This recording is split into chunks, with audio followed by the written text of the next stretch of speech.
Apakah benar amalanmu tergantung niat awalmu? Atau di Quran Fir'aun. Ibu kenal Fir'aun? Ayo bilang kenal. Langsung saya berhenti pengajian nih. Ada ibu yang angguk, mohon Pak. Aduh. Fir'aun itu bukan nama asli, gelar. Faraoh, gelar pemimpin tertinggi di Mesir pada waktu itu. Raja.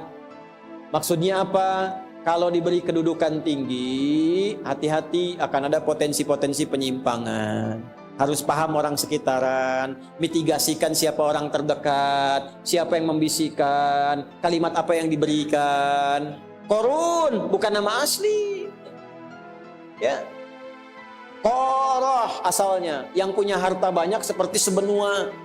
Hati-hati kalau punya harta banyak, semakin naik harta, semakin ada potensi penyimpangan. Potensi dengan harta yang menyimpang disebut bagho, potensi kedudukan yang menyimpang disebut togo. Idhab ila fir'auna innahu togo, inna qaruna kana min qaumi Musa fabagho.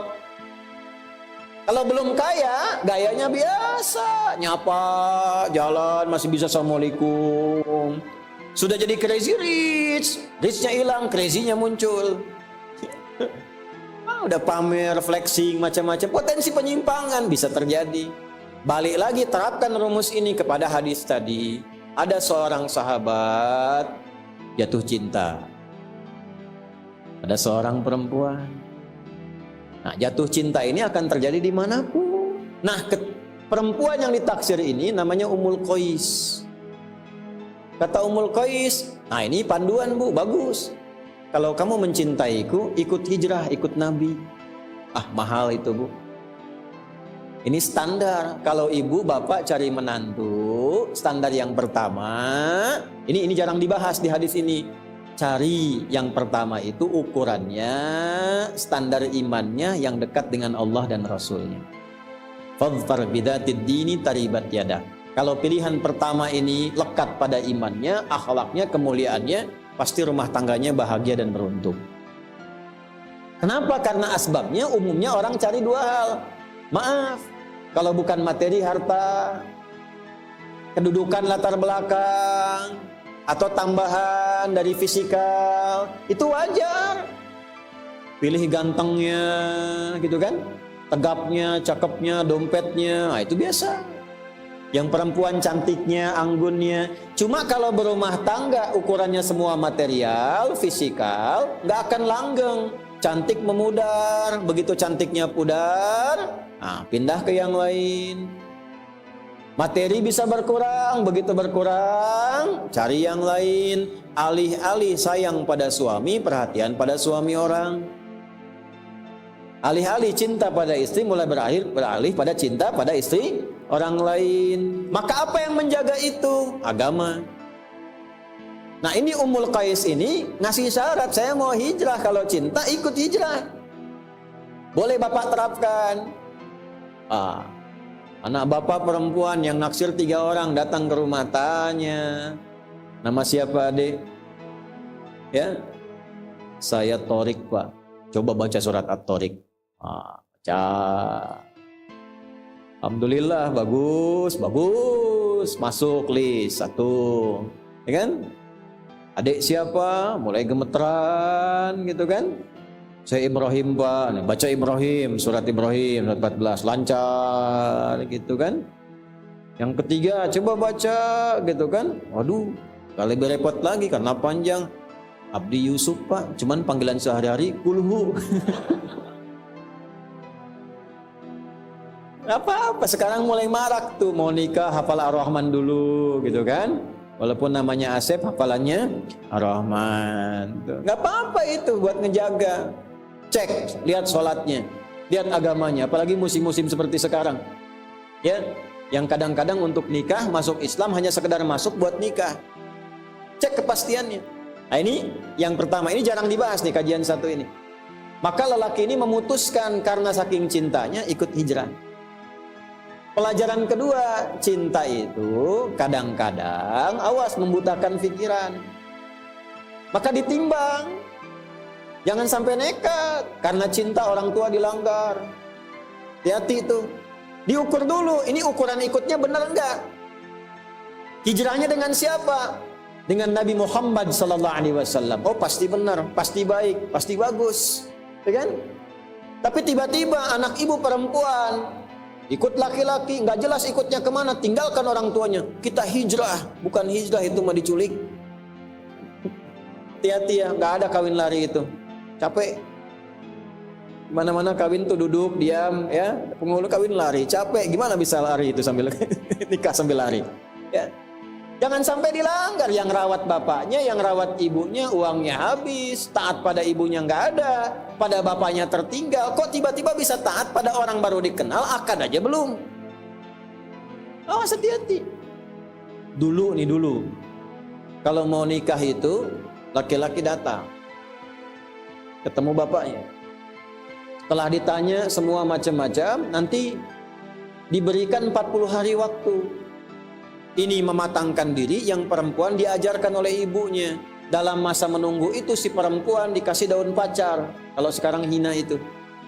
Nah, proses menunggu itu disebut pacaran namanya. Ya. Proses menunggu disebut pacaran karena si perempuan dikasih daun pacar, menunggu 40 hari sampai matang, diajarin sama ibunya.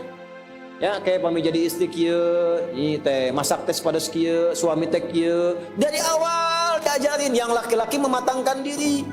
Dari mencari nafkah, diajarkan jadi suami yang baik, ngaji yang benar. Begitu nikah, dari dulu coba lihat orang tua dulu. Kalau nikah teh awet, nggak dipakai. Sekarang konsepnya berubah. Yang disebut pacaran teh naik beca berdua. Seakan-akan beca milik berdua, tukang beca nggak ada, lewat sampai maung di situ hilang satu tuh. Ustaz, kenapa belum kajian di Istiqomah? Saya tuh bingung, pas lewat saya bilang maungnya kan tadinya 4 tuh, ya tinggal 3. Lewat lagi tinggal 2, ini kemana itu maung T2 di situ tuh? Alhamdulillah sekarang jadi 4 lagi tuh, udah balik. Nah itu. Nah, sekarang kita kembali. Jadi setelah memutuskan ikut hijrah, berangkatlah ke Yathrib, kelak jadi Al-Madinah Al-Munawwarah, ya. Ini merasa ada yang nggak lengkap, saya takut hijrah saya ini hukumnya salah. Karena motivasinya untuk mengejar Ummul Qais. Apa ini pesan moralnya? Salah satunya sebelum masuk ke hadisnya. Pesan moralnya boleh jadi juga ada yang ingin hijrah. Hijrah itu kan nggak harus pindah tempat. Hijrah itu asalnya berpindah keadaan dari yang kurang baik jadi baik. Dari yang belum dekat dengan Allah jadi dekat dengan Allah. Tidak harus pindah tempat. Kecuali kalau di tempat itu tidak bisa mendekatkan diri kepada Allah. Di tempatnya mau sholat susah, hijrah. Tapi kalau di tempat itu yang ke masjid banyak, yang ngaji banyak, cuman Anda yang belum ke masjid. Anda ingin hijrah, nggak usah pindah tempat, pindah kebiasaan. Ini rumah Masjid Al-Ikhlas, tetangga masjid. Jarak cuma 2 meter, speakernya ke arah rumah begini. Belum sempat ke masjid juga, tiba-tiba terfikir, kenapa saya belum mau ke masjid? Tiba-tiba berubah, itulah hijrah. Jelas? Tidak harus pindah tempat, bisa di pekerjaan. Ya, di pekerjaan Anda sulit untuk bisa menunaikan sholat. Mohon maaf, mau sholat susah, apalagi mau ngaji. Ya, sedangkan rezeki Allah sudah atur, pasti diberi. Catat tuh konsep itu. Tolong tanamkan pada jiwa kita. Kita itu rukun iman ada 6. 1 sampai 5 sering lulus, yang ke-6 sering gagal. 6 tuh kodo dan kodar. Di antara kodo dan kodar itu rizki. Rizki kita itu diatur, pasti diberikan kalau mau bergerak. Jadi prinsipnya kerja dimanapun rizki pasti datang. Ya, jadi kenapa harus memilih tempat pekerjaan yang menjauhkan seseorang dari Allah? Sok pilih mana? Gaji 100 juta tapi nggak bisa sholat, atau gaji 1 juta bisa sholat? Tidak ada pilihan ketiga, 2 ini aja. Oh, pilih mana? Tak mudah kan? Ya, karena wajahnya udah kelihatan 100 juta sholat. Sekarang ada orang milih jaga toko, gaji nggak seberapa, tapi nggak sholat. Jumatan nggak sempat, 5 waktu dibatasi. Dan dia yakin yang ngasih rezeki Allah, tapi ninggalkan Allah. Ini nggak bisa jadi calon menantu, Bu. Allah aja dia tinggalin, apalagi anak ibu. Bikin status tuh. Jadi kalau ada anak menantu datang ke rumah calon, ditanya nggak sholat, tanya balik, kamu Allah aja kamu tinggalin, apalagi anak saya. Itu. Ya? Nah ini, orang ini merasa bersalah. Saya takutnya hijrahnya nggak tulus mengikuti Nabi, tapi karena ngejar Ummul Qais. Dikonsultasikanlah kepada Nabi. Itu sahabat tuh saking dalamnya pengetahuan tentang keimanan sampai konsultasi. Maka datanglah beliau kepada Nabi sallallahu alaihi wasallam menanyakan, ya Nabi, status hijrah saya bagaimana? Saya hijrah saking cintanya dengan Ummul Qais, saya ikuti hijrah ini. Apakah hijrah saya sah? Nah, kurang lebih begitu. Sama dengan motif yang kesini, judulnya ngaji, padahal ngincer ibunya si Siti itu. Ya, padahal ngincer si Fulana atau ngincer sarapan gitu kan, atau ngincer peluang yang lain. Nah itu masih kehitung ngaji atau setengah pahala atau pindah tuh, mesti ada kepastian. Ya kan peluang itu bisa dibaca dimanapun. Apakah semua yang ngaji itu nanti semuanya sama ngaji? Kan kadang-kadang ada yang jualan. Nah hukum orang jualan di tempat orang ngaji statusnya gimana? Dapat ngajinya nggak pahalanya? Kalau dengar ngaji itu sambil jualan, dapat nggak tuh pahala ngajinya? Atau cuma dihitung jualannya saja? Inilah hadis yang mengatur tentang hukum demikian. Hukum haji, ada yang jualan. Yang jualan depan Masjid Nabawi bagaimana? Ini saya mumpung ingat ya Pak Kasdam, izin ya. Nanti bulan depan kalau kajian, yang persit itu, UMKM-nya, itu tolong di depan tuh, dibikin stand. Ya, jamaah nanti beli itu hidupkan supaya hidup. Ya, yang persit-persit kan ada UMKM tuh, yang bikin kue, bikin makanan itu sampingkan, jadi sarapan bareng di situ.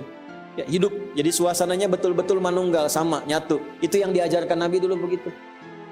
Ya, makanya Abu Darda bikin warung itu depan Masjid Nabawi. Tapi waktunya sholat, setelah itu baru jualan.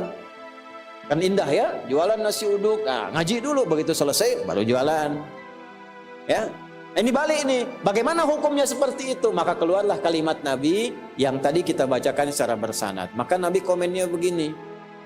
Qala Rasulullah sallallahu alaihi wasallam, innamal a'malu binniyat. Saya bahas sedikit-sedikit. Innama adatul hasri li hasril hukmi 'alal madhkuri. Innama huruf pembatas untuk membatasi hukum pada yang disebutkan saja. Jadi ini rumus ya, ini mahal nih kuncinya, ngajinya agak mahal. Kalau baca Quran, baca hadis ada innama di awalnya, maka hukumnya terbatas pada yang disebutkan saja, nggak boleh keluar dari yang disebutkan. Contoh gini, zakat itu dikeluarkan pada berapa golongan? 8. Ada di mana? Surah ke-9. Ayat berapa? Ayat ke-60. Itu dibuka dengan innama shadaqatu. Cara menerjemahkannya, zakat itu hanya boleh dikeluarkan pada golongan berikut.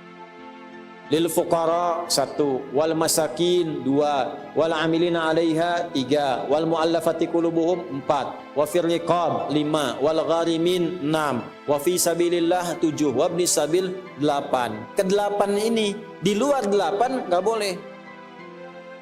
Yatim disebut enggak tadi? Tidak, karena tidak disebut boleh enggak terima zakat? Belum tentu. Kalau yatimnya fakir boleh. Yatimnya miskin boleh. Bill Gates punya anak yatim, terima zakat enggak? Enggak, bapaknya orang kaya. Ya kan? Tapi kalau punya sifat yang tadi, boleh diberikan. Tapi infak boleh terima. Infak itu tidak harus uang. Teman Anda kaya, orang paling kaya sekota Bandung, muslim, meninggal bapaknya, yatim anaknya, sahabat Anda, tidak dikasih zakat, tapi infak boleh. Tahu anak itu senang mainan, ada robot-robotan, belikan itu sebagai infak penyambung persahabatan dengan bapaknya. Ada di mana ayatnya? Quran surah 2, ayat berapa? 215. Bagaimana bunyinya? Yas'alunaka madza yunfiqun. Mereka konsultasi pada Muhammad, kalau mau infak bagaimana? Qul ma anfaqtum min khair. Katakan kalau mau infak cari yang terbaik.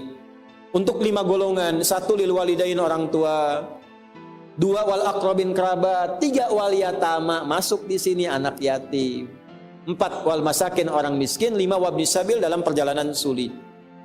Paham sampai sini? Ini innama, gak boleh keluar dari 8 tadi. Hadis yang disampaikan oleh Nabi diikat dengan innama, artinya hukumnya terbatas. Innamal a'malu, semua perilaku, perbuatan itu, baik Anda hijrah, atau Anda makan, Anda minum, Anda kerja, Anda nulis, apapun pekerjaan Anda, mau di militer, di birokrasi, mau ngajar, termasuk ustadz yang ceramah, kiai yang berfatwa, habib yang mengajar, semua perbuatan itu dihukumi benar tidaknya, berpahala tidaknya, jadi ibadah atau rutinitas bin niat, bergantung pada niatnya.